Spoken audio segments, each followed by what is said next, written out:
You ask Tiger to calculate. This deals with linear inequalities with one unknown. The final result is p smaller than 13. Let's solve it step by step. Group all p terms on the left side of the inequality. Subtract 3p from both sides.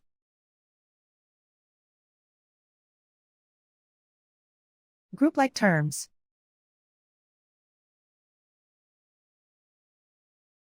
Simplify the arithmetic.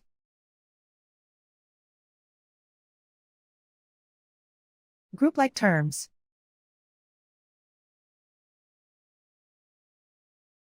Simplify the arithmetic.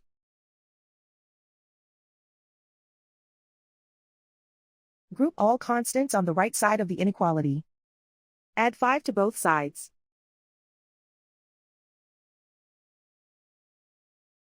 Simplify the arithmetic.